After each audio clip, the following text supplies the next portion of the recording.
सभापर्व भाग 13वा. राजसूयारंभ पर्व सुरू. वैशंपायन म्हणतात, युधिष्ठिर नारदाचं ते बोलणं ऐकून जोरजोराने श्वास घ्यायला लागतो. त्याच्यात तो यज्ञ करण्याची इच्छा प्रबळ व्हायला लागते. त्या विचारात सतत राहिल्यामुळे त्याची झोपच नाहीशी होते आणि त्याची खात्री असते की तो त्याच्या 4 भावंडांच्या मदतीने साम्राज्य स्थापन करू शकतो. त्याशिवाय त्याला त्याच्या पित्याचे नारदाला जे सांगणं होतं त्याची सारखी आठवण येत राहते. पंडू नारदाला बोललेले होते की त्यांनी पंडूपुत्रांना तो राजसूय यज्ञ करण्याची आज्ञा केलेली आहे. त्या राजा हरिश्चंद्राच्या इंद्राबरोबर राहण्याचं सारखं आठवत असतं. आपण हा यज्ञ केला तर आपण आणि आपले बंधूसुद्धा इंद्राबरोबर राहू शकू या कल्पनेने तो राजा अधीर झाला होता. अशा सगळ्या विचारांचं काहूर त्याच्या डोक्यात माजल्यामुळे तो अस्वस्थ झाला होता. युधिष्ठिर तो अवघड यज्ञ करण्याचा निर्धार करतो. आपल्या सगळ्या मंत्र्यांना बोलवतो. त्यांचं आदरातिथ्य केल्यानंतर तो राजा ह्या यज्ञाचा विषय त्यांच्या सभेत काढतो. ते सगळे त्या मुद्द्यांवर विचारही करतात, चर्चा करतात आणि त्यानंतर तो यज्ञ करण्याच्या तयारीला सगळ्यांना लागण्याची आज्ञा देतो. सर्वांचं भलं झालं तरच तो यज्ञ करणं शक्य असतं. हे लक्षात घेऊन तो ते कसं साध्य करायचं त्याचा विचार करायला लागतो. स्वभावतः तो तेच सदैव करत होता, तरी आता आणखीन काही खास करायचं ते तो पाहत असतो. कोणावरही न रागवता तो राजा एरवीसुद्धा सगळ्यांचं चांगलंच करीत असे. त्यामुळे त्याची प्रजा त्याला धर्मात्मा म्हणून ओळखत होती. त्यामुळे त्याचं नाव धर्म असं पुढे जास्त प्रचलित झालं. ज्याचं त्याच्या योग्यतेनुसार द्यावं असा संकेत होता त्याच्या राज्याचा. तो सगळ्या जनतेचा अक्षरशः मायबाप झाला होता. त्याच्या त्या वागण्यामुळे त्याचा द्वेष करणारे कोणीही नव्हते. तो जणू काही अजातशत्रू म्हणून ओळखला जाऊ लागला. त्याच्या जनतेतील सगळे त्याच्या घरातील सदस्यच आहेत असं त्याचं वर्तन होतं. त्याला त्याच्या सगळ्या 4ही भावांची साथही उत्तम मिळत होती. भीमाचा राज्यकारभार निर्दोष असायचा. अर्जुन सगळ्यांचं संरक्षण करायचा.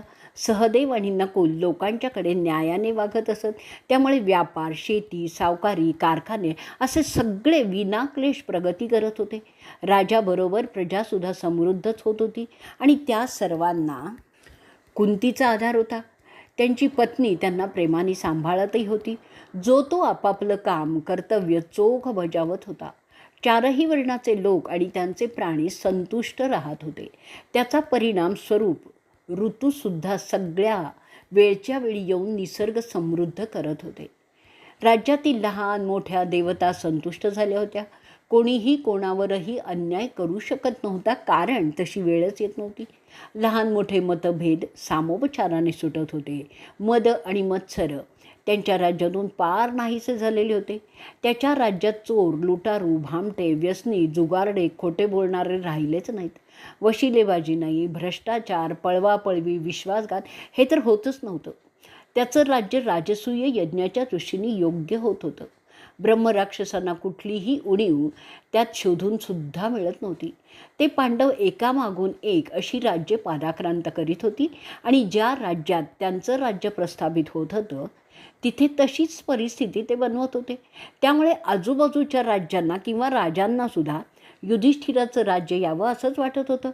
युधिष्ठिराचे मांडलिकसुद्धा त्याच्या कारभारामुळे संतुष्टच होत होते. राजा त्यांच्या प्रजेला आणि त्या राजांनासुद्धा संरक्षण देत असे. सर्वदूर युधिष्ठिराच्या साम्राज्याची ब्राह्मण आणि शूद्र सारखेच सन्मानाने वागवले जात होते. त्यामुळे कोणाची कधी अडी झालीच नाही. सर्वत्र न्यायाचंच राज्य होतं. मग एवढं साध्य झाल्यावर त्याचे मंत्री त्याला आता सांगायला लागले की, राजा, आता तुम्ही तो यज्ञ करावा ज्यामुळे तुम्ही वरुण देवतेच्या योग्यतेला जाल. सगळे त्याचे मित्र सांगायला लागले, अरे धर्मात्म्या युधिष्ठिरा, तू आता तो यज्ञ करच, कारण ती वेळ आता आलेली आहे. त्याकरता व्रतस्थ तपस्वी ऋषींनी येऊन 6 अग्नी प्रज्वलित करून सामवेदांचं मंत्र उच्चारण सुरू केलं पाहिजे.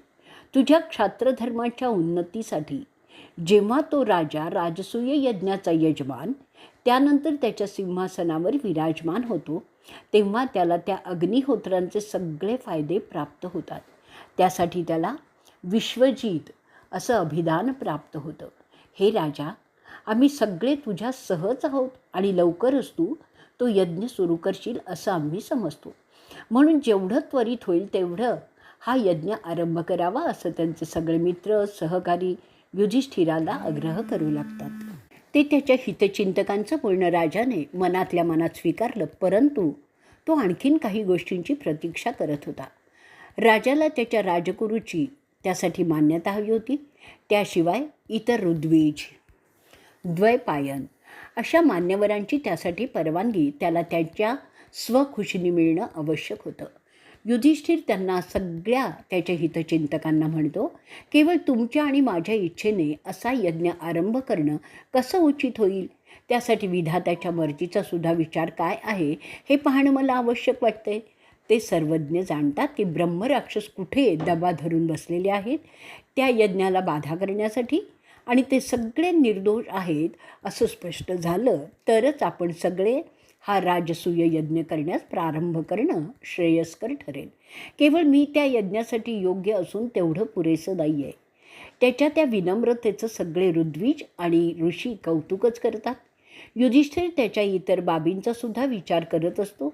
त्याच्या समजुतीनुसार कोणताही निर्णय विशेष करून अशा महत्त्वाच्या बाबींबद्दलचा विवेकपूर्णच असला पाहिजे, कारण जे निर्णय भावनिक प्रभावाखाली घेतले जातात त्यात अपयश दडून बसलेलं असतं. म्हणून तो त्यांच्या सगळ्या मित्रांना सांगतो की ह्याबद्दलचा अंतिम निर्णय तो स्वतः घेणार नाही, तर जर कोणी मातब्बर त्याला सुचवेल की आता त्यांनी हा यज्ञ करावा तरच तो त्याचा विचार करील. मग असा कोण मातब्बर आहे ते पाहायचं आहे, जो विधात्याशी जोडलेला आहे. युधिष्ठिर त्यासाठी त्याच्या चारही भावांचा सुद्धा सल्ला घेतो. अखेरीस सर्व मताने असं ठरतं की त्यासाठी त्याने श्रीकृष्णाचा सल्ला घ्यावा. कृष्णाच्या लीला तर सगळ्यांना माहितीच होत्या. त्याचं अभूतपूर्व ज्ञानही त्यांना माहीत होतं. कृष्ण त्यांचा खरा हितचिंतक आहे हे सुद्धा त्यासाठी विचारात घेतलं गेलं, आणि अशा रीतीने अखेरीस कृष्णच त्याबद्दलचा अंतिम निर्णय घेण्यासाठी सुयोग्य ठरला. ते ठरल्यावर तो जगज्जेता राजा त्याचे संदेशवाहक द्वारकेला पाठवण्याचा ठरवतो. त्या संदेशवाहकाबरोबर तो असा संदेश धाडतो जसा मोठ्याने लहानांना पाठवायचा असतो, तरी त्यात लहानांचं श्रेष्ठत्वसुद्धा अभिप्रेतच आहे. संदेश मिळाल्याबरोबर कृष्णाला समजतं की त्याच्या आत्तेभावांना त्याला काही कामानिमित्ताने भेटण्याची तीव्र इच्छा झालेली आहे, आणि ते समजल्याबरोबर तो दामोदर त्याच्या वेगवान रथाने इंद्रप्रस्थाकडे निघतो. त्याच्याबरोबर इंद्रसेन असतो. इंद्रप्रस्थात आल्यावर लागलीच तो युधिष्ठिराच्या घरी जातो. तिथे त्याचं स्वागत युधिष्ठिर आणि भीम मोठ्या प्रेमाने करतात. औपचारिक बोलणी झाल्यानंतर तो जनार्दन तडक त्याच्या आत्तेकडे जाऊन तिच्या पाया पडतो. त्यानंतर तो त्याचा सखा अर्जुन आणि दुसरे दोघे पांडव यांना भेटून आलिंगन देतो. त्यानंतर तो एका प्रशस्त दालनात विश्राम करण्यासाठी जातो. कृष्णाचा प्रवासामुळे आलेला थकवा निघाल्यावर थोड्या समयानंतर राजा युधिष्ठिर त्याला भेटण्याची परवानगी मागतो. तिथे बोलण्याच्या दरम्यान धर्मराजा राजसूय यज्ञाचा विषय काढतो आणि तो कृष्णाला सांगतो की आमच्या सगळ्यांची अशी इच्छा आहे की आता एवढं साम्राज्य स्थापन केल्यानंतर मी राजसूय यज्ञ करावा, परंतु त्यासाठी मला तुझा प्रामाणिक आणि आमच्या भल्याचा सल्ला मार्गदर्शन हवं आहे. तर तुला काय वाटतंय ते सांगावंस. तुला सगळं माहीत आहे की त्यासाठी काय केलं पाहिजे आणि इतर सावधानीच्या गोष्टी. त्यासाठी तू जे सांगशील तसं आम्ही करणार आहोत. माझे सर्व मंत्री आणि ऋद्विज अशा मताचे आहेत की मी तो यज्ञ करण्यास योग्य वेळ आलेली आहे. त्याशिवाय आमचे स्वर्गस्थ पिता पंडू नारद मुनींना बोललेलेच आहेत की मी तो यज्ञ करावा. त्यासाठी जे योग्य ठरेल तुझ्या विचाराने ते करण्याचा आमचा मानस आहे. मला अनुमोदन देणाऱ्यांचे आपले त्यात सर्व स्वार्थ असतात, त्यामुळे त्यांच्या मताने मी काहीही करणार नाही. ती गोष्ट तुझ्या बाबतीत नाही आहे. तू जो निर्णय घेशील त्यात तुझा काहीच मतलब नसतो, तर केवळ आमच्या हिताचंच तू सांगशील यावर माझा आणि माझ्या भावंडांचा विश्वास आहे. म्हणून तुला आम्ही इथे मार्गदर्शनासाठी बोलवायचं ठरवलं. अशा रीतीने राजसभा पर्वातील राजसूयारंभ पर्वाचा 13वा भाग संपलेला आहे. सभापर्व भाग 14वा, राजसूयारंभ पर्व पुढे चालू. ते ऐकून कृष्ण त्याला म्हणतो, अरे युधिष्ठिरा, तुझ्यात राजसूय यज्ञ करण्यासाठी आवश्यक असलेले सगळे उत्तम गुण आहेत. तरीसुद्धा मी तुला आत्ता काही गोष्टी सांगतो जे क्षत्रिय म्हणून समजले जातात आणि जे इतर समजले जातात त्यांच्याबद्दलची माहिती मी आत्ता तुला सांगतो. जामदग्न्याने म्हणजे परशुरामाने का त्यांचा विनाश केला ते समजून घे. त्यात क्षत्रियांच्या विविध परंपरा ज्या त्यांच्यामध्ये वंश परंपरेने प्रचारत आहेत त्याची माहिती सांगतो. त्यावरून त्यातील कोण हा राजसूय यज्ञ करण्यास योग्य आहेत ते तुला समजेल. अनेक क्षत्रियांचे वंश स्वतःला ऐल आणि इक्ष्वाकू यांचे वंशज असल्याचे मानतात. आत्तापर्यंत या दोनही कुळातील वंशजांच्या असंख्य शाखा उत्पन्न झालेल्या आहेत. त्यातील ययाती आणि भोज यांचे वंशज आज असंख्य झालेले आहेत. त्यांची कर्तृत्वसुद्धा मान्यवर समजली जातात. त्यांचे वंशज सगळे पृथ्वीवर पसरलेले आहेत. बाकीच्या सामान्य क्षत्रियातील बरेच त्यांची आज्ञा मानून वागतात. असं असलं तरी यादव असूनही जरासंध त्याच्या सामर्थ्याने इतरांवर कुरघोडी करीत आहे. एवढं ऐकल्यानंतर युधिष्ठिर न राहून मध्येच सांगतो की नारदाने सांगितलं आहे, वैश्वानराच्या सभेत अनेक गंधर्व, यक्ष, राक्षस, अप्सरा आणि यमदेव त्यांनी पाहिलेले आहेत. शक्राच्या सभेत अनेक ऋषी, मुनी, गंधर्व, देव त्यांनी पाहिलेले आहेत. परंतु फक्त एकच राजा त्यांनी तिथे पाहिला आणि तो होता हरिश्चंद्र. असं त्यांनी कोणतं मोठं काम केलं आहे की त्याला इंद्राच्या जवळ स्थान मिळालं? असं काय त्यांनी तप केलं आहे की काही व्रतस्थता पाळली आहे की इतर कोणतं काम केलं ते मला समजलं पाहिजे. पुन्हा तिथे त्या श्रेष्ठ मुनीस माझे पितरांच्या ठिकाणी भेटले आणि त्यांना म्हणाले की जर ते पृथ्वीवर गेले आणि त्यांच्या पुत्रांना भेटले तर त्यांना माझी इच्छा सांगा की पांडवांनी हा यज्ञ करावा. असं नारदांनी स्वतः आम्हाला सांगितलं आहे. त्याप्रमाणे नारदांनी आम्हाला तो आमच्या पित्याचा निरोपही दिलेला आहे. परंतु माझ्या भावा, मला हे सगळं तुझ्या तोंडून ऐकायचं आहे, म्हणजे त्यावर मी काही कार्य करू शकेन. त्यावेळी नारद आम्हाला हरिश्चंद्राची माहिती देताना म्हणाले, तो एक महान राजा होऊन गेला. तो शक्तिमानसुद्धा होता. तो पृथ्वीवरील राजांचाही राजा होता. ते सगळे राजे त्याच्या आज्ञेचं पालन मोठ्या आदराने आणि स्वखुशीने करत होते. त्याच्या सोन्याच्या रथातून त्याने पृथ्वी पादाक्रांत केली होती. सगळी 7 समुद्रांनी वेढलेली जमीन त्याच्या नियंत्रणाखाली आलेली होती. अशा रीतीने सगळी पृथ्वी ताब्यात आल्यावर त्याने राजसूय यज्ञ करण्याचा निर्णय घेतला. त्यात त्याने त्याचे सगळे मांडलिक राजे सामील करून घेतले होते. त्यामुळे सगळ्या जगातून अमाप धन संपत्ती त्या यज्ञाकरता गोळा केली गेली होती. सगळ्यांनी मिळून तो यज्ञ यशस्वी केला. कोणी धान्य दिलं, कोणी पैसा, कोणी जनावरं, कोणी इतर काही, असं सगळं गोळा केलं गेलं. कोणी ब्राह्मणांचं पाहिलं. सगळ्या मांडलिक राजांनी जेवढी संपत्ती आणली त्याच्या 5 पटपेक्षा जास्त त्या हरिश्चंद्राने एकट्याने दिली होती. सगळे ब्राह्मण त्यामुळे अतिप्रसन्न झाले. त्यांनी अनेक आशीर्वाद राजांना दिले. ते ब्राह्मण राजाचा जय जयकार करू लागले. ब्राह्मणांच्या त्या बोलण्याने तो राजा हरिश्चंद्र सर्व राज्यात श्रेष्ठच ठरला. राजसूय यज्ञ संपन्न झाल्यानंतर तो राजा त्याच्या आसनावर आरूढ झाला. त्यावेळी तो अतिशय तेजस्वी दिसत होता. नारद त्यानंतर आम्हाला म्हणाले की जे राजे हा यज्ञ करतात ते कायमच इंद्राच्या जवळ राहतात. त्यांना पुन्हा मनुष्य जन्म घ्यावाच लागत नाही. त्याशिवाय जे क्षत्रिय शत्रूशी सत्यासाठी जीवाची पर्वा न करता लढतात आणि अखेरीस वीरगती प्राप्त करतात ते सुद्धा त्या पदाला जातात. त्याचप्रमाणे जे घोर तप करून शरीर झिजवतात ते सुद्धा त्या गतीला पोचतात. त्यानंतर तो महामुनी नारद पांडवांना सांगतो. त्याला त्याचा पिता पंडू इंद्रलोकातील पितरात बसलेला दिसतो. तिथे तो नारदाला विनंती करतो की जर नारद मृत्यूलोकात गेला, त्याच्या मुलांना भेटला तर त्याने पंडूचा निरोप द्यावा की पंडूची अशी आज्ञा आहे की पांडवांनी मिळून हा राजसूय यज्ञ करावा.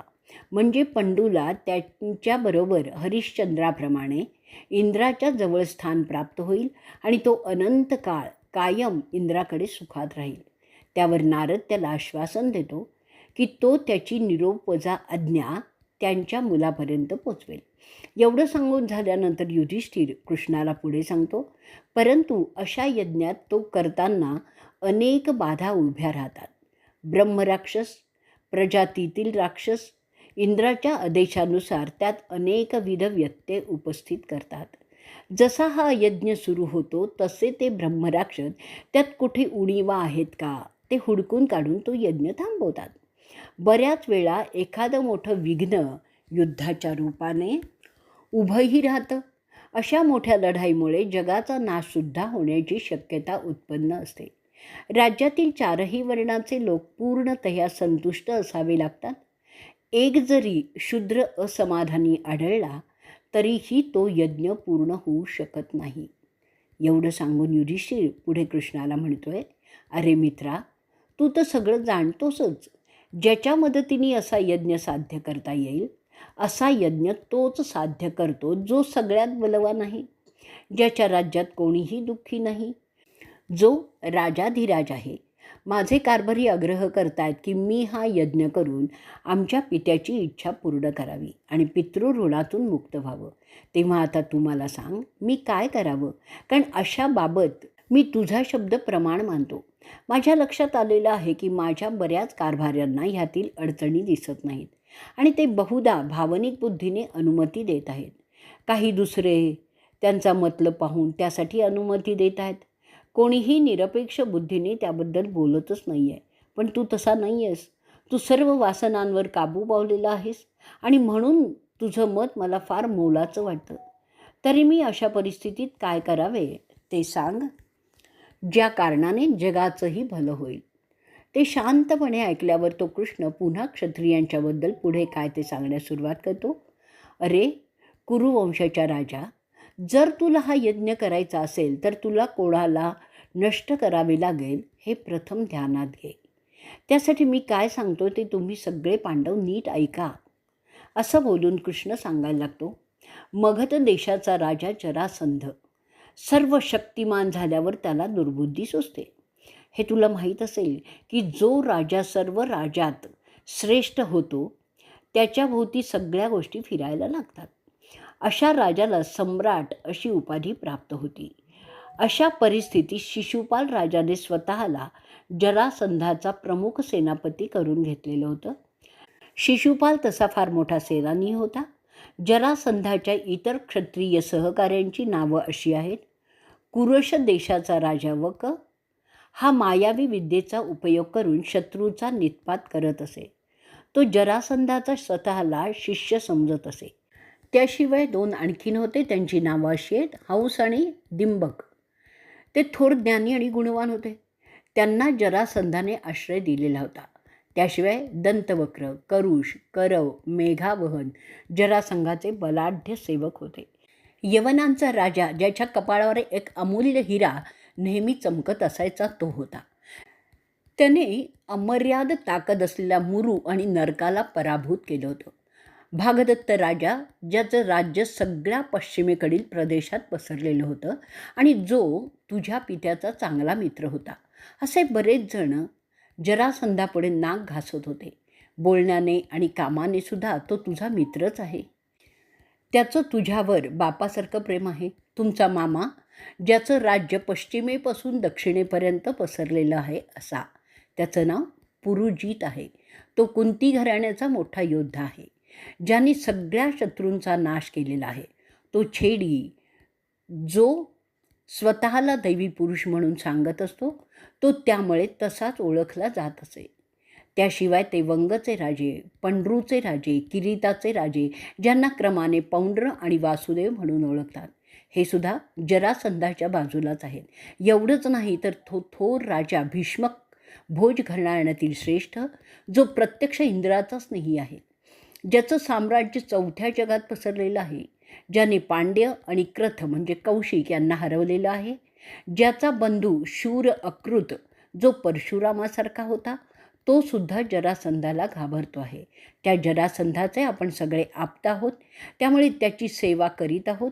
वाईट भाग ह्यात असा आहे की त्याच्या नजरेत मात्र आपल्याला काहीच किंमत नाही आहे.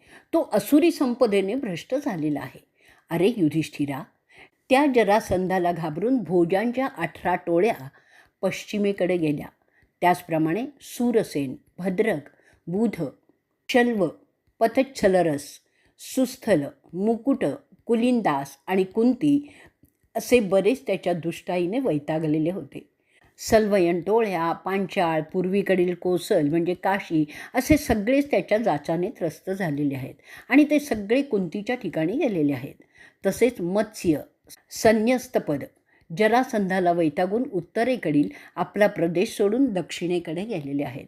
जरासंधाला घाबरून इतस्ततः पळून गेलेले आहेत आणि त्या एका भ्रष्ट क्षत्रियामुळे सगळे क्षत्रिय जग अस्वस्थ झालेलं आहे. एवढं सांगून कृष्ण थांबला आणि त्यानंतर पुन्हा तो सांगायला लागला, जरासंधाच्या मुलीचा पती तसाच दुष्ट होता. त्याला मी ठार मारलेलं आहे. त्याचं नाव कंस होतं.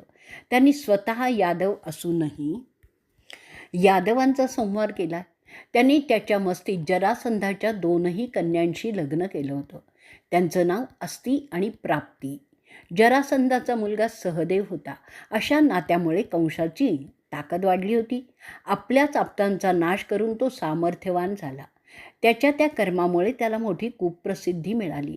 त्याने वृद्ध भोज राजांचा अपमान केला. त्यापासून संरक्षण मिळावं म्हणून ते आमच्याकडे मदत मागत होते. आम्ही सगळेजण एकत्र झालो. त्यात अक्रूरा, अहुआची मुलगी शंकराशन, जो माझ्यासारखाच आहे. आम्ही सगळ्यांनी मिळून कंसाचा वध केला. त्यात बलरामाची मोठी मदत होती. त्यामुळे थोडा वेळ भीती जरी कमी झाली होती. लवकरच कंसाचा सासरा जरासंध त्याच्या शस्त्रास्त्रासह अंगावर आला. आम्ही 18 यादवांच्या टोळ्या त्यानंतर असं ठरवतात की जर आम्ही आमच्या सगळ्या सामर्थ्याने चढाई केली तरी 300 वर्ष लढूनही त्या जरासंधाचं पारिपत्य करू शकणार नाही. कारण तो केवळ अंगाच्या सामर्थ्याने लढत नाही, तर त्याबरोबर मायावी शक्तींचा सुद्धा तो वापर करत असतो. त्याने अनेक चेटुकी जाणणारे तज्ज्ञ सांभाळलेले होते. त्यात 2 अति महत्त्वाचे होते, ते म्हणजे हंस आणि दिम्मक अशी त्यांची नावं होती. जरासंधांचे त्याच्याशी चांगले संबंध होते. त्यांच्याशी तो फार प्रेमाने वावरत असे. त्यांच्यामुळेच तो अशा प्रकारे अजिंक्य झाला होता. हे केवळ आमचं मत आहे असं नाही आहे, तर सगळेच अनुभवी राजे तेच समजत होते. एका 18 दिवसात चाललेल्या लढाईत माझा भाऊ बलराम याने एका हंस नावाच्या असुराचा वध केला. ती वार्ता सर्वत्र पसरली. ती ऐकून दिम्वक समजला की त्याचा भाऊ हंस मारला गेला आहे. त्या गैरसमजाचा परिणाम असा झाला की दिम्वक फार निराश झाला आणि तो यमुना नदीत उडी मारून स्वतःचा अंत करतो.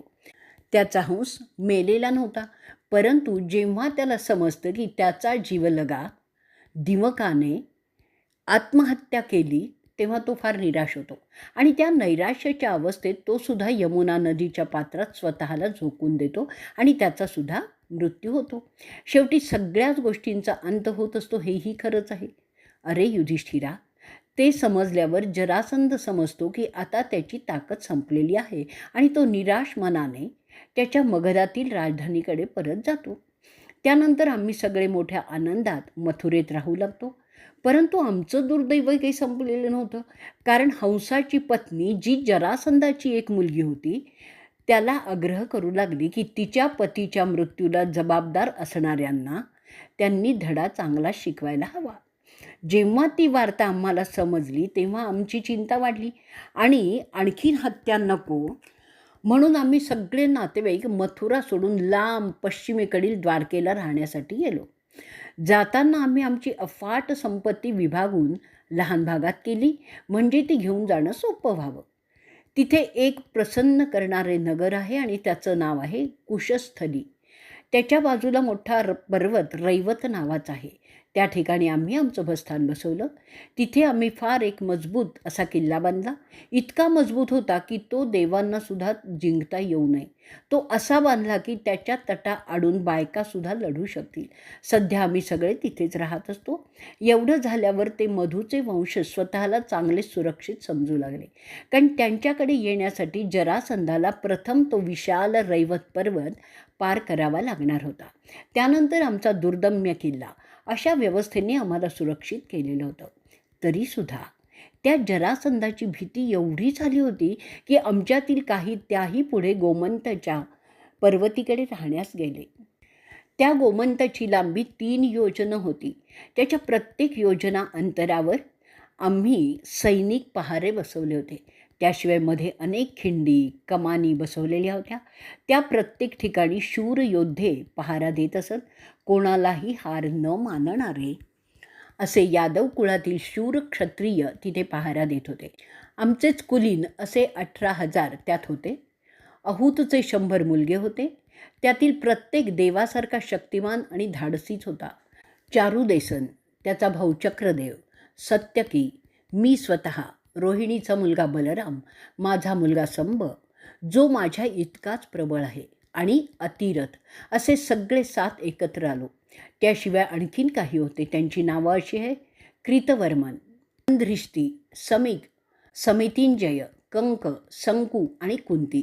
ते महारथी होते. त्याशिवाय 2 मुलगे अंधक भुजाचे होते. त्याशिवाय वृद्ध राजा स्वतः तिथे हजर होता. इंद्राच्या वज्रासारखे ते सगळे शूर होते. ते सगळे मध्य प्रदेशात राहणारे हल्ली वृष्णींबरोबर असतात. एवढं सांगितल्यावर तो कृष्ण युधिष्ठिराला सांगतो, अरे, तू तुझ्या भावंडांच्या मदतीने एक सम्राट होऊ शकतोस. तरी तू विचारत आहेस म्हणून सांगतो, राजा, तू जोवर त्या जरासंधाचा नाश करीत नाहीस तोवर तू या यज्ञात पडू नकोस. तू करू शकणार नाहीस. तो ब्रह्मराक्षस त्याला पुढे यज्ञ करून तुझा यज्ञ मोडीत काढील. त्या जरासंधाने अनेक राजे त्याच्या असंख्य दुर्गांवर कैद करून ठेवलेले आहेत. जरासंधाला जो यज्ञ करायचा आहे त्यात तो ते सगळे कैद केलेले राज्ये आणि त्याचे सैनिक बळी देणार आहे. त्याच्या आसुरी वासनेतून हा यज्ञ उपस्थित झालेला आहे. या यज्ञाद्वारा तो प्रत्यक्ष शंकराला जिंकण्याचा प्रयास करणार आहे. त्याने इतके राजे, त्याचे सैनिक कैद केलेले आहेत की त्याची मोजदादच करता येणार नाही. त्या सगळ्यांचा तिथे फार मोठ्या प्रमाणात छळ होत आहे. असा राजा तुम्हाला तुमचा राजसूय यज्ञ करू देणार नाही. त्यासाठी इतर तयारी करण्याआधी ह्याचा कसा नाश करायचा त्याचा विचार तुम्ही भावंड करतील तर ते जास्त योग्य होईल. त्याच्या कैदेत असलेल्या राजांना तुम्ही मुक्त केलं तर त्यांची मदत तुला तो यज्ञ पूर्ण करण्यात होईल. म्हणून सर्व दृष्टीने जरासंधाचा नाश हेच तुमचं पहिलं काम असलं पाहिजे, असं माझं ठामपणे मत आहे. अहो पांडवांनो, तुम्ही सुज्ञ आहात. तुम्हाला कोणाच्या सल्ल्याची खरोखरच गरजच नाही आहे. तरी अखेरीस तुम्हाला जे उचित वाटतं तेच करा, कारण होणाऱ्या परिणामांचे तुम्हीच वारस असाल. कृष्ण एवढं बोलून थांबला आणि अशा रीतीने सभापर्वातील राजसूयारंभ पर्वाचा 14वा भाग इथे संपलेला आहे. सभापर्व भाग 15वा, राजसूयारंभ पर्व पुढे चालू. युधिष्ठिर कृष्णाला विचारतो, तू खूप हुशार आहेस यात शंका नाही. तू जे सांगतोस ना त्याला पर्याय नाही हेही आम्ही जाणतो. सर्व शंकांचं समाधान तुझ्यापेक्षा जास्त चांगलं कोण रे करू शकतो? असं पहा कृष्णा, निरनिराळ्या प्रदेशात त्या त्या भागांसाठी कोणी प्रमुख असतो. तो त्याचं काम करत असतो. ते प्रत्येकजण दुसऱ्याचं कौतुक करत नाहीत. परंतु सम्राट होण्यासाठी ते पुरेसं नसतं. त्यासाठी त्या सगळ्या लहान राजांना नियंत्रणाखाली आणावं लागतं. जो ते करू शकतो तोच खरा सम्राट म्हणून ओळखला जातो. त्यामुळे त्याचं सगळेजण कौतुक करू लागतात. तू वृष्णी वंशाचा अभिमान आहेस. माणसांचे स्वभाव आणि प्रवृत्ती विविधच असतात. त्यात सुधारणा होण्यासाठी माणसाला अनुभवाचं प्रमाण वाढवावं लागतं. त्यासाठी जगभर प्रवासही करावा लागतो. खरं सत्य समजण्यासाठी आपलं नेहमीच ज्ञान पुरेसं नसतं. त्यासाठी त्यापेक्षा वरच्या श्रेणीचं ज्ञान आत्मसात करावं लागतं. त्यातून खरी समृद्धता प्राप्त होत असते. आता मला असं वाटतंय की केवळ हा यज्ञ करून भागणार नाही, तर आपल्या समाजातील काही शक्तिमान क्षत्रिय समजतात की आपल्यापैकी कोणीतरी सर्वश्रेष्ठ राजा होईल. त्याचवेळी आपले सगळे राजे जसं तू सांगत आहेस त्या जरासंधाला घाबरत आहेत. त्याच्या वाईट वर्तणुकीने ते अस्वस्थ होत आहेत. तू माझ्या मते सर्व शक्तिमान असूनही त्या राक्षसाचं दमन करू शकला नाहीस. अशा परिस्थितीत मी असं कसं समजू की आम्ही पांडव त्या नराधमाला नष्ट करू शकू? मला पुन्हा पुन्हा शंका वाटते आहे की त्या जरासंधाला जर तू किंवा बलराम मारू शकत नाहीत तर भीम किंवा अर्जुन किंवा इतर कोणीही पांडव त्याला मारू शकतील का? अरे सर्वज्ञ दामोदरा, केशवा, जरा मला समजून घे आणि मला सांग, असं कसं शक्य आहे की जे तुला जमलं नाही ते आम्हा पांडवांना कसं शक्य होईल रे? ते युधिष्ठिराचं नकारात्मक उद्गार ऐकून बोलण्यात चतुर असलेला भीम त्याला म्हणाला, जो राजा कमजोर असतो आणि ज्याच्याकडे मित्र नसतात, तो जर एखाद्या बलवान प्रतिस्पर्ध्याला आव्हान देईल तर तो खचितच नष्ट होईल. परंतु एक गोष्ट आपण लक्षात घेतली पाहिजे, जर तो कमजोर राजा युक्ती, नशीब आणि चांगले मित्र असं जमवून लढेल तर तो खचितच जिंकू शकतो. आणि आपल्याकडे हे सगळं आहे. जसं कृष्णाच्या युक्त्या, माझं बळ, अर्जुनाचं आणि दुसऱ्या पांडवांचं नशीब असं एकत्र असल्यानंतर आपण जरासंधाला नष्ट करू शकू. त्या मगधाच्या नरेशाला यमाकडे पाठवू शकू. मग हे असं आहे जसे यज्ञाचे 3 अग्नी एकत्र येऊन यज्ञ संपन्न करतात. ते ऐकल्यावर कृष्ण बोलतो, जो अपरिपक्व बुद्धीचा आहे तो भलत्याच यशाच्या पेक्षा बाळतो. तो दूरदृष्टीच्या अभावामुळे भविष्यातले धोके पाहत नाही. एक गोष्ट आपण लक्षात घेतली पाहिजे की कोणीही तुम्हाला क्षमा करणार नाही, कारण तुम्ही अडाणी आहात. तुमचा अडाणीपणा हा तुमचा दोष असेल आणि त्याची शिक्षा तुम्हाला भोगावीच लागेल. पुढे तो सांगतोय, कृतयुगात सर्व राजांना जिंकल्यावर यवनस्वीन सगळे कर माफ करतो आणि त्यामुळे उच्च पदाला जातो. कर्तवीर्य त्याच्या तपस्येने तेच पद मिळवतात. भरत त्याच्या शौर्याने आणि सामर्थ्याने, तर मरुत त्याच्या समृद्धीने तेच मिळवतो. अशा प्रकारे ते सगळे सम्राट झाले. परंतु युधिष्ठिरा, आता तुला ह्या सगळ्या गुणांच्या एकत्रित परिणामाने ते साध्य करायचं आहे. त्या अशा नशीब, जनसेवा, पुण्य, समृद्धी आणि चातुर्य अशा सगळ्यांची तुम्हाला गरज आहे. तेव्हाच तुम्ही जरासंधाला थांबवू शकाल. अहो भरत कुळाच्या राजांनो, बृहद्रथाचा जो मुलगा जरासंध ह्या सगळ्या गुणात अव्वल असूनही त्याच्या पापप्रवृत्तीमुळे फक्त राक्षसपदाला गेलेला आहे. त्याने जर चांगलं कृत्य आचरलं असतं ना तर तो इंद्राकडे गेला असता. पण तो वेगळ्याच महत्त्वाकांक्षेनं पिळलेला आहे. रत्नजडित वस्त्र नेसणारे शूर योद्धे त्याची चाकरी करत आहेत. परंतु बालपणापासूनच व्रात्य असलेला तो कधीही चांगलं काही करूच शकत नाही. कारण नसताना तो चांगल्या राजांना कैद करतो, त्यांना सैन्याला बांधून ठेवतो, लोकांचा छळ करतो. त्याच्या असुरी प्रवृत्तीमुळे ते श्रेष्ठ पद त्याला त्याची एरवी योग्यता असूनही प्राप्त होणार नाही. अशा रीतीने त्याने निदान 100 राजे ताब्यात घेतलेले आहेत. आता मला सांग, अशा आगाऊ प्रतिस्पर्ध्यावर कोणता शहाणा राजा जाऊन हल्ला करील? अरे माझ्या भावंडांनो, तो एका वेगळ्या सिद्धीच्या मागे आहे. तो शिवाला त्या राजांचे बळी चढवून पापक्षेत्राचा अधिपती होण्याचं स्वप्न पाहत आहे. पुण्यक्षेत्रात त्याला बिलकुल रस नाही आहे. अहो भरत कुळातील योद्ध्यांनो, तुम्हाला समजतं आहे का की जो क्षत्रिय सत्यासाठी लढत मरतो तो सर्वांच्या कौतुकाचा धनी होतो. म्हणून का आपण सगळे एकत्र येऊन त्या पापात्म्याला यमसदनात पाठवण्याचं काम करणार आहोत? एक लक्षात ठेवा, आत्तापर्यंत त्याने 86 राजे कैद केलेले आहेत. त्याला आणखीन फक्त 14 राजे पाहिजेत. ते पूर्ण झाले की त्याचा तो भयंकर यज्ञ शिवापुढे सुरू होईल. त्यानंतर जे होईल ते पाहता तुमचं राजसूय यज्ञ करायचं स्वप्न फक्त स्वप्नच राहील. म्हणून जर तुम्हाला तुमच्या पित्याची इच्छा पूर्ण करायची असेल तर त्याला कपट कारस्थानाने किंवा युक्तीने मारून टाकावंच लागेल. त्या एका क्षत्रियाचा नाश करण्याने तुमचा राजसूय यज्ञाचा मार्ग मोकळा होईल. आणि अशा रीतीने सभापर्वातील राजसूय पर्वाचा 15वा भाग इथे संपलेला आहे. सभापर्व भाग 16वा, राजसूयारंभ पर्व पुढे चालू.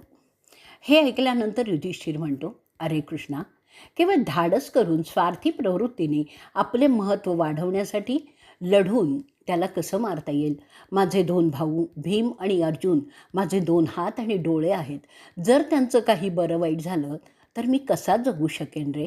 जर यमसुद्धा त्याला मारू शकत नाही तर मी कसं ते साध्य करणार आहे?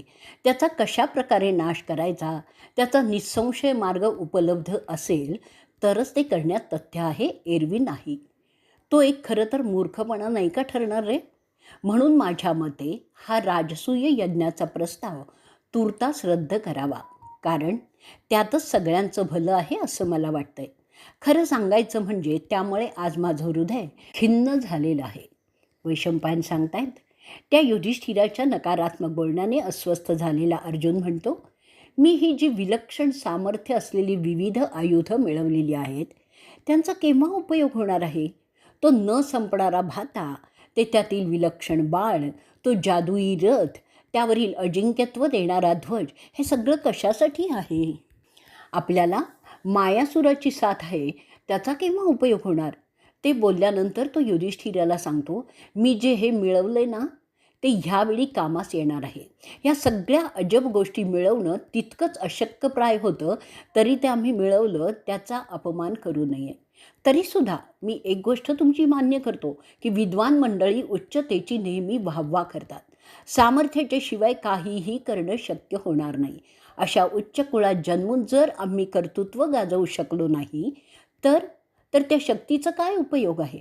तू म्हणतोस असे हातपाय गाळून बसण्याने तो जरासंध गुपचूप बसणार नाही आहे.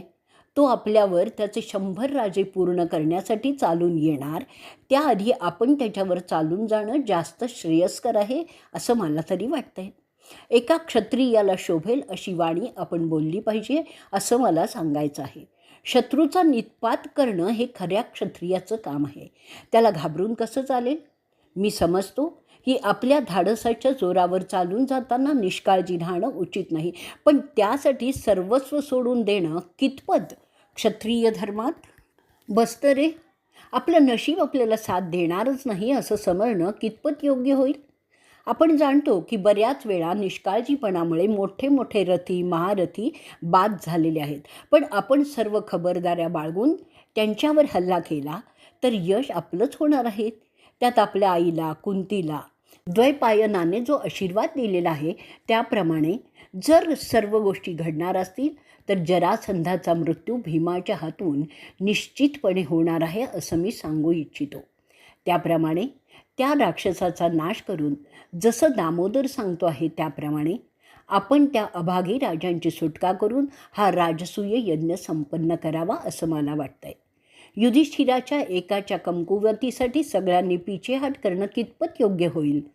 जरासंधाने हरवलेले राजे आणि आम्ही एकाच योग्यतेचे तू समजतोस का? अशा अवघड कारवाया करण्यातच खऱ्या क्षत्रियांचं श्रेय मिळतं. घाबरून नाही. जो क्षत्रिय स्वतःच्या सामर्थ्याचा अशा प्रकारे अपमान करेल त्याला तो क्षत्रिय समजू शकणार नाही. म्हणून मी त्याच्याशी मुकाबला करणार आहे, मग वडील भाऊ काहीही बोलू. असं मोठ्यांदा बोलून अर्जुन थांबतो. त्याला भीमाचं अनुमोदन असल्याचं तर स्पष्टपणेच दिसतं. धाकटे दोघेसुद्धा त्याला होकारच देतात. अशा रीतीने सभापर्वातील राजसूयारंभ पर्वाचा 16वा भाग इथे संपलेला आहे. सभापर्व भाग 17वा राजसूयारंभ पर्व पुढे चालू. कृष्ण ते ऐकून म्हणतो की भरत घराण्याचा वारस असल्यासारखेच विशेष करून कुंतीपुत्र असे अर्जुन बोलला आहे, म्हणून मला त्याचा अभिमान वाटतो आहे. केव्हा रात्री किंवा दिवसा मृत्यू आपल्यावर घाला घालून येईल हे कोणालाही माहीत नसतं.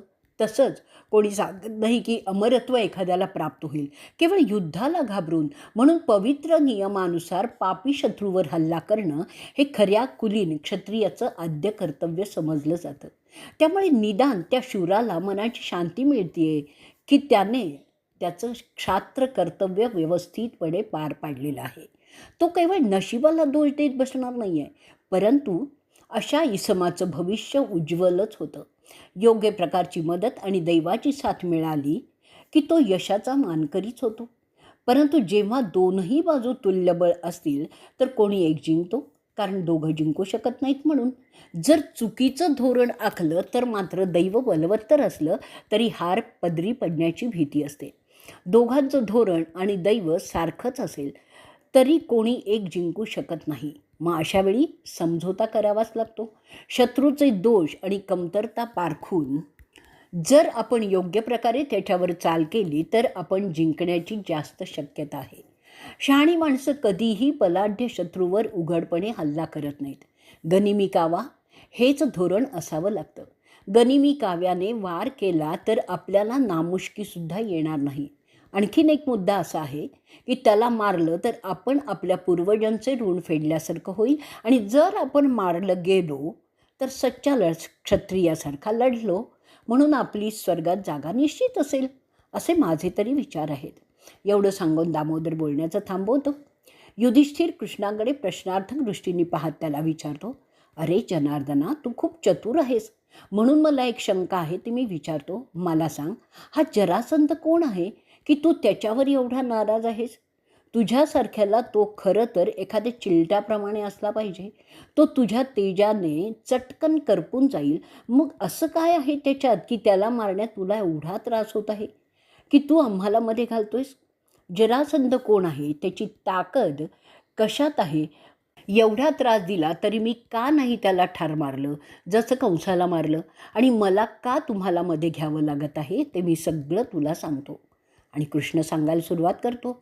त्याच्या आधी एक बलाढ्य राजा मगधात होऊन गेला. त्याचं नाव बृहद्रथ.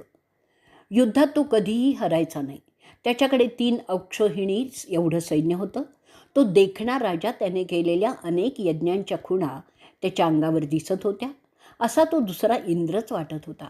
त्याचं वैभव सूर्यासारखं होतं. त्याची क्षमाशीलता साक्षात पृथ्वीप्रमाणेच होती. क्रोधात तो तर दुसरा यमच होता. श्रीमंती तो दुसरा वैश्रवण म्हणजेच कुबेर होता. त्याचा प्रभाव सगळ्या पृथ्वीवर होता. त्याच्या पूर्वजांच्या कीर्तिमय वारसाचा तो धनी होता. असा महापराक्रमी राजा काशीच्या राजाच्या 2 जुळ्या बहिणींशी लग्न करतो. दोनही राजकन्या वैभव आणि सौंदर्याने परिपूर्ण होत्या. बृहद्रथ त्याच्या दोन्ही बायकांची एक गुप्त करार करतो आणि तो त्या दोन्हीही मुलींवर समसमान प्रेम करेल. त्यांच्यात तो कधीही फरक करणार नाही. अशा रीतीनं तो पृथ्वीचा बलाढ्य राजा त्याच्या 2ही बायकांसह मोठ्या आनंदात आपले जीवन घालवित होता. जसा एक मस्तवाल हत्ती त्याच्या 2 हत्तीणींसह असावा, किंवा जणू काही समुद्र गंगा आणि यमुना बरोबर असावा. त्याचं तारुण्य मजेत गेलं, परंतु त्याला अपत्य झालेलं नव्हतं. त्यामुळे त्याचा वंश पुढे कसा चालणार हा प्रश्न होता. अनेक व्रतवैकल्य दानधर्म करूनही त्याला काही केला मुलं झाली नाहीत. असेच एके दिवशी त्याला चांद कौशिक ऋषींबद्दल समजलं. ते गौतम परंपरेतील कक्षीवताचे पुत्र होते. तो ऋषी आपली साधना तूर्त थांबवून भटकण्यासाठी निघालेले होते आणि बृहद्रथाच्या राजधानीत एका आंब्याच्या झाडाखाली येऊन बसले होते. त्यांचं आगमन झाल्याचं समजल्याने तो राजा आपल्या 2ही भार्यांना घेऊन त्याची पूजा करण्यासाठी आला. त्याने ऋषींची पूजा मनोभावे केली. पुष्कळ मौल्यवान वस्तूंचं दान केलं. ते पाहिल्यावर तो सत्प्रवृत्त ऋषी त्या राजावर संतुष्ट होतो आणि तो राजाला सांगतो, अरे राजा, मी तुझ्या पूजेने प्रसन्न झालेलो आहे. तुला काय पाहिजे म्हणून तू हे सगळं करत आहेस? ते ऐकल्यावर मोठ्या कष्टी अंतःकरणाने ते तिघेही त्यांचं अपत्य नसल्याचं दुःख त्या ऋषीला सांगतात. तेव्हा ते ऋषी म्हणतात, चांद कौशिकाच्या कृपेने त्यांना पुत्ररत्न व्हावं. राजा पुढे त्याला सांगतो, अहो मुनी, आम्ही माझे राज्य त्याग करून वनात तपस्या करण्यासाठी जाण्याच्या विचारात आहोत. परंतु मला पुत्र नसल्यामुळे मोठा प्रश्न पडला आहे की या विशाल राज्याचं पुढे कसं होणार. राजा प्रजेचा पालक असतो. जर तोच नसेल तर प्रजा कशी सुरक्षित राहील आणि राज्य सुखात कसं राहील माझ्या जाण्यानंतर, हा प्रश्न आहे. ते राजाचं विनवणी वजा बोलणं ऐकल्यावर तो मुनी समाधीत जातो, ते पाहण्यासाठी की काय करावं या राज्यासाठी. त्या प्रसंगी त्या ऋषींच्या मांडीवर एक अस्पर्श रसाळ आंबा त्या झाडावरून पडतो. मुनी डोळे उघडून पाहतो. आंब्याला हातात घेऊन काही मंत्र म्हणतो आणि राजाला सांगतो, हा आंबा तुझ्या राण्यांनी खाल्ल्यास तुला एक अजिंक्य असा पुत्र प्राप्त होईल, ज्याला कोणीही पराभूत करू शकणार नाही. ऋषी सर्वज्ञानी असा तो. पुढे राजाला सांगतो, अरे नरेशा, तू तपस्या करण्यासाठी वनात जाण्याची आवश्यकता नाही. त्यानंतर तो समजूतदार राजा मुनींचे पाय पकडून त्यांचा निरोप घेतो आणि आपल्या घरी जातो. घरी गेल्यावर त्यांना त्याचे राण्यांना दिलेलं आश्वासन आठवतं आणि तो त्या आंब्याचे 2 तुकडे करून त्यांना खाण्यास देतो. त्यानंतर दोघींनाही दिवस जातात. राजा त्यामुळे अतिहर्षित होतो. परंतु जेव्हा त्या प्रसवतात तेव्हा त्यांचं अपत्य 2 भागात विभागलेलं असं जन्मतं. एकाला एक डोळा तर दुसऱ्याला दुसरा डोळा, एकाला एक हात तर दुसऱ्याला दुसरा हात, एकाला एक पाय तर दुसऱ्याला दुसरा पाय. अशा प्रकारे दोघींनाही अर्धवट अवस्थेतील अशी विचित्र अपत्य होतात. ती जणू उभे चिरलेलं अर्भक असावा असे ते दोन तुकडे होते. अर्धवट तयार झालेली अपत्य पाहून त्या राण्या घाबरून थरथरू लागतात. त्या दोघीही एकमेकींचा सल्ला घेऊन मग ती दोनही अर्धवट असलेली परंतु जिवंत अपत्य टाकून देण्याचं त्यांच्या सुईणींना सांगतात. त्या बायका ती अपत्य शुभ्र कापडात गुंडाळून वाड्याबाहेर नेतात आणि मागील दारी फेकून देतात. थोड्या वेळांनी एक राक्षसीण जी नरमास खात असते ती तिथे येते. तिचं नाव जरा असं होतं. ती फाटलेली अपत्ये पाहून ती त्यांना उचलते, एकत्र करून अशी ठेवते की त्यांची ती शरीरं एकमेकांना मिळतात.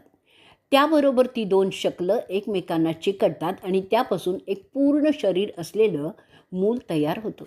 जरा त्याला उचलून नेण्याचा प्रयत्न करते, पण ते मूल तिला काही उचलता येत नाही. मग ती समजते की हा काहीतरी वेगळा प्रकार आहे. ते बाळ त्याच्या हाताची मूठ तोंडात घालून जोरजोराने रडायला लागतं. तो प्रचंड आवाज ऐकल्यामुळे त्या राजवाड्यातील माणसं राजाबरोबर तिथे येतात. दुःखाने व्यथित झालेल्या त्या राण्यासुद्धा तिथे येतात. त्यांचे स्तन दुधाने भरलेले होते. त्या दोघी त्या बालकांना उचलण्याचा प्रयत्न करतात. ते पाहून ती राक्षसीण जरा समजते की ती ज्या राजाच्या राज्यात आहे त्याची ती अपत्य आहेत. अशी अपत्य खाणं योग्य होणार नाही. ती मनुष्यरूप धारण करून ते बाळ उचलून वर धरते आणि म्हणते, अरे राजा बृहद्रथा, हे तुझं बाळ आहे. मी तुला ते एकत्र करून देत आहे. त्याचा जन्म एका महान ऋषींच्या कृपाप्रसादामुळे झालेला आहे. तुझ्या राण्यांच्या दास्यांनी ते बाहेर टाकलेलं होतं. त्याला मी जीवदान दिलेलं आहे. माझा या बालकाला आशीर्वाद आहे की तो अजिंक्य होईल. त्याला मृत्यू स्पर्शही करू शकणार नाही, परंतु जर त्याला कोणी उभं फाडलं तर मात्र तो मरेल. त्यानंतर त्या दोनही राण्या त्या मुलाचा स्वीकार करतात आणि त्याला दूध पाजण्याला सुरुवात करतात. राजा इतका खुश झालेला होता की तो त्या मानवरूप धारण केलेल्या सुंदर दिसणाऱ्या सोनेरी अंग असलेल्या राक्षसिणीला एक सामान्य बाई समजून बोलतो, तू कोण देवता माझ्यासाठी आलेली आहेस? तू माझ्या राज्यात फिरण्यासाठी आलेली आहेस का? आणि अशा रीतीनेच सभापर्वातील राजसूयारंभ पर्वाचा 17वा भाग संपलेला आहे. सभापर्व भाग 18वा, राजसूयारंभ पर्व पुढे चालू. कृष्ण पुढे सांगत राहतो. राजाचे ते शब्द ऐकून ती मायावी राक्षसीण राजाला उत्तर देते, अरे राजा बृहद्रथा, तुझं कल्याण होऊ देत. मी एक राक्षसीण असून कोणतंही रूप घेण्याची मायावी सिद्धी माझ्याकडे आहे. माझं नाव जरा आहे. मी तुझ्या निवासस्थानी सुखाने राहते. तुला तुझे प्रजाजन फार मानतात हे सुद्धा मी जाणते. मी खाद्य मिळवण्यासाठी इथे घराघरातून फिरत असते. मला त्या स्वयंभूने त्याच्यातूनच उत्पन्न केलेलं आहे आणि माझं नाव त्याने गृहदेवी असं ठेवलेलं आहे. माझी नेमणूक इथे दानवांचं पारिपत्य करण्यासाठी केलेली आहे. लहान मुलात बसली आहे असं माझं चित्र गृहस्थ माणसं त्यांच्या घरावरील भिंतीवर ठेवतात. त्यामुळे त्यांच्या मुलांना दानव त्रास देत नाही. तसं नाही केलं तर त्या घराचा नाश दानव करतात असंही आहे.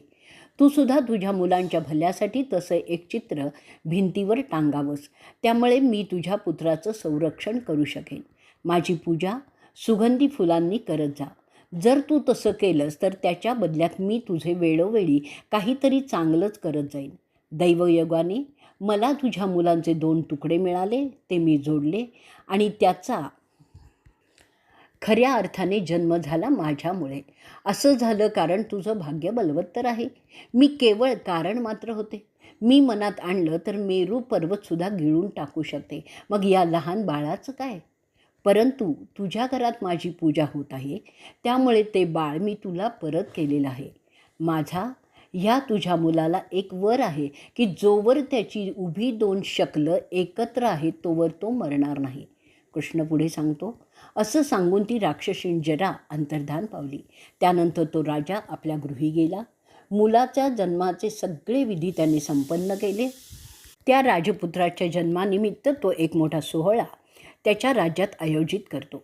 त्यात त्या जरा राक्षसिणीचं कौतुकही होत असतं. त्यानंतर तो महान राजा जो ब्रह्माच्या तोडीचा होता त्या मुलाचं नाव ठेवतो. तो सांगतो की त्या बालकाचं पूर्ण बालकात रूपांतर करण्याचं काम त्या जरा राक्षसिणीने केलं, म्हणून तिच्या नावावरून त्याचं नाव ठेवतात जरासंध, म्हणजे जराने सांधलेला असा तो राजपुत्र जरासंध. यज्ञातील अग्नी तूप सोडलं की जशा त्याच्या ज्वाळा उंच उठतात तसा तो जरासंध झपाट्याने वाढत जातो. त्या चंद्राच्या कळीतून पूर्ण चंद्र जसा होतो तसा वाढणारा त्याच्या आईबापाच्या प्रेमात मोठा होत असतो. अशा रीतीने सभापर्वातील राजसूयारंभ पर्वाचा 18वा भाग इथे संपलेला आहे. सभापर्व भाग 19वा राजसूयारंभ पर्व संपलं. कृष्ण पुढे सांगतो, त्यानंतर काही काळाने तो महान ऋषी चांद कौशिक त्या राजाकडे मगध देशात परत येतो. त्यांच्या आगमनाने आनंदी झालेला तो राजा त्यांचं सहर्ष स्वागत करतो. त्याच्या मंत्रिमंडळ, पुरोहित आणि राण्यांच्या बरोबर पुत्र जरासंधाला घेऊन तो त्यांचं स्वागत करण्यासाठी जातो. ऋषींचे पाय पाण्याने धुतो. त्यानंतर चांद कौशिक त्यांचं तोंड धुवून अर्घ्य देतात. त्यानंतर तो राजा त्याचे सगळे राज्य आणि मुलगा चांद कौशिकाला अर्पण करतो. त्यामुळे संतुष्ट झालेला तो मुनी राजाला सांगतो, अरे नरेशा, मी माझ्या अंतःचक्षूंनी हे सगळं पाहत होतो, म्हणून आता मी जे तुला सांगतोय ते नीटपणे ऐक. तुझा हा मुलगा पुढे कोण होणार आहे आणि काय करणार आहे ते ऐक. तो तुझ्यासारखाच बलवान आणि धाडशी होणार आहे. तो ते सगळं स्वबळावर प्राप्त करणार आहे. जसे इतर पक्षी विंताच्या गरुडाशी तुलना करू शकत नाहीत, तसेच इतर कोणीही राजा तुझ्या पुत्राशी तुलना करू शकणार नाही. जे कोणी त्याच्याशी युद्धात सामना करतील ते सगळे तो हरवेल आणि त्यांना नष्टच करील. जसं झंझावात वाटेत येणाऱ्या डोंगरांच्या सुळक्यांना पाडतो तसंच ते सगळे बर्बाद होतील. अगदी देवांनी फेकलेली अस्त्र आणि शस्त्रसुद्धा निकामी ठरतील. हो, तुझा मुलगा सगळ्या राजांचं वर आपलं स्थान सिद्ध करील. त्याच्यापुढे सगळे रथी महारथी फिक्के पडतील, जसे सूर्याच्या पुढे तारे फिक्के पडतात. तुझा पुत्र सगळ्या राजांचं गर्वहरण करेल. मोठमोठे राजे ज्याच्याकडे मोठं सैन्य आहे ते सुद्धा तुझ्या मुलापुढे कुचकामीच होतील. जसे नद्यांचे पाणी, मग ते कितीही असू देत, समुद्र हजम करतो, तसंच तुझा पुत्र इतर राजांचं वैभव खाऊन टाकेल. तुझा पुत्र सगळ्या म्हणजे 4ही वर्णांच्या लोकांना सांभाळेल आणि पृथ्वीवरील राजांचाही स्वामी होईल. तो पृथ्वीवर साक्षात रुद्र, ज्याने त्रिपुराचा नाश केला, म्हणून ओळखला जाईल. जसे सगळे प्राणी वायूच्या अधीन असतात तसेच सगळे लोक तुझ्या मुलाच्या अधीन असतील, असं शुभवचन करून तो ऋषी आपल्या कामासाठी निघून जातो. ते ऐकल्यानंतर राजा ठरवतो की आता आपल्या मुलाला म्हणजे जरासंधाला गादीवर बसून आपण आपल्या 2ही बायकांच्या बरोबर वनवासात जावं. तो दरबारात येतो. आपल्या मंत्र्यांना बोलावून आपला विचार सांगतो. बृहद्रथाला आणि त्याच्या 2ही बायकांना आता संन्यासाचे वेध लागलेले असतात. तो जरासंधाच्या हातात राज्य देऊन आश्रमात राहण्यास जातो. त्यानंतर तो जरासंध आपल्या स्वाऱ्या सुरू करतो. अनेक राजांना पराभूत करून जायबंद करण्यास सुरुवात करतो. वैशंपायन पुढे सांगतायत, राजा बृहद्रथ त्याचं संन्यस्त जीवन जगून यथावकाश स्वर्गात जातो. जरासंध चांदकौशिकाच्या आशीर्वादामुळे आपलं साम्राज्य वाढवत असतो. राजा कंसाचा वध वासुदेवाने केल्यानंतर त्याची आणि कृष्णाची दुश्मनी वाढत जाते, कारण कंस त्याच्या मुलीचा पती असतो. जरासंध त्याची गदा त्याच्या गिरिव्रज नावाच्या नगरीतून मथुरेच्या दिशेने कृष्णाला मारण्यासाठी रागाने फेकतो, कारण कृष्ण त्या काळी मथुरेत राहत होता. ती बलशाली गदा गिरिव्रजापासून 99 योजनं दूर असलेल्या मथुरेला येऊन पडते. ती गदा जिथे पडते तिथे एक मोठा खड्डा पडतो. ते सांगण्यासाठी तेथील लोक कृष्णाला भेटतात. ते वृत्त सांगतात. जिथे ती गदा पडते त्या जागेचं नाव गदावसन असं ठेवतं. जरासंधाचे 2 मित्र होते. एक हंस आणि दुसऱ्याचं नाव डिंबक असं होतं. ते दोघेही कोणत्याही अस्त्राने शस्त्राने मारण्यासारखेच नव्हते. युद्धशास्त्र आणि राजकारण नीती चांगली जाणणारे ते सहजपणे हरणारेही नव्हते. ते दोघे आणि जरासंध असे मिळून तिघे सगळ्या त्रिलोकाला भारी होते. म्हणूनच शक्तिमान कुक्कर, अंधक आणि वृष्णी टोळीतील लोक त्या भानगडीत पडण्यास तयार नव्हते. अशा रीतीने सभापर्वातील राजसूयारंभ पर्वाचा 19वा भाग इथे संपलेला आहे.